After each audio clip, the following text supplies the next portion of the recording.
Tendance Station by Tendance Ouest, l'interview. Bonjour Tendance Ouest, merci beaucoup pour l'invitation. Alors la Normandie, bien sûr que je connais, mais que récemment. Puisque j'ai tourné le clip de Dépassé qui passe sur Tendance Ouest, justement, sur les plages de Normandie, et c'est comme ça que j'ai découvert cette fabuleuse région. Alors la nuit, c'est clairement cet espace où je m'abandonne, c'est là où je crée le plus, où je compose, et ça c'est un réflexe d'étudiant qui est resté, je pense, d'étudier, de travailler quand la nuit arrive. Mais je passe pas mal de nuits blanches qui sont très noires, mais très inspirantes. Alors, je pense que c'est une conséquence directe de mes parents, puisque mes parents tiennent un magasin de musique et font de la musique. Donc j'étais un peu obligé de faire du piano au conservatoire, et j'ai fait 10 ans de conservatoire, puis j'ai un peu abandonné parce que j'aimais pas trop qu'on m'imposait de faire des musiques classiques, donc je me suis plutôt adonné à de la variété. Et ensuite je me suis dit, ça ferait quoi si je chantais des petits poèmes derrière mon piano, et en posant des accords et avec un texte. Je pense que Nuit Incolore a vu le jour.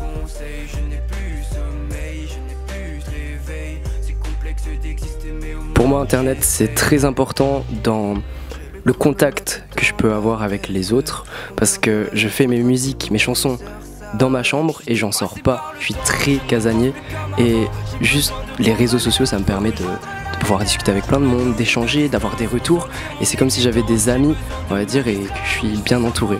Donc c'est un peu cette timidité qui s'en va et qui me permet justement de pouvoir partager mes chansons. Alors oui, j'ai de nombreuses inspirations, mais le manga, c'est quelque chose qui me touche beaucoup. Rien que par les messages que les mangas transmettent, je pense à l'honneur, en fait tout est positif. Je suis un très grand pessimiste, on va dire, et les mangas, c'est ce qui permet de justement avoir cette petite lueur dans la nuit. Et j'ai fait un manga musical d'ailleurs qui s'appelle Histoire de nuit.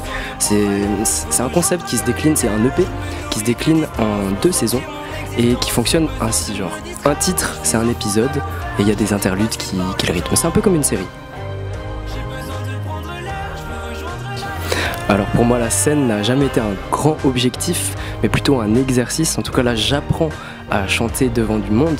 Ma seule expérience, c'était les auditions de piano. Pendant 3 minutes, je jouais devant 20 personnes, j'étais super stressé. Et là, on est devant beaucoup de personnes qui m'écoutent chanter, alors que c'est pas mon instrument de prédilection, la voix. Et c'est vrai que ça me stresse beaucoup, mais dès que je vois le sourire des gens et qu'après les concerts, j'ai le droit d'aller discuter avec eux, on va s'échanger des câlins, des dédicaces, c'est ce qui me rassure le plus. Je pense que je vais déjà terminer ma tournée dans toute la France, un peu Belgique et Suisse justement. Ensuite me reposer un peu, mais enchaîner directement, si j'ai le droit de le dire, avec un album, ce serait fantastique. J'essaye vraiment d'être fidèle à moi-même, que le Théo, Nuit Incolore de sa chambre ne change pas sur scène ou dans sa chambre. C'est assez difficile parce que je suis un peu hors de ma zone de confort, mais comme je suis, on va dire, mené par la musique, c'est ce qui me rassure le plus. C'était un plaisir partagé, merci beaucoup pour l'invitation. Tendance Station by Tendance Ouest, l'interview.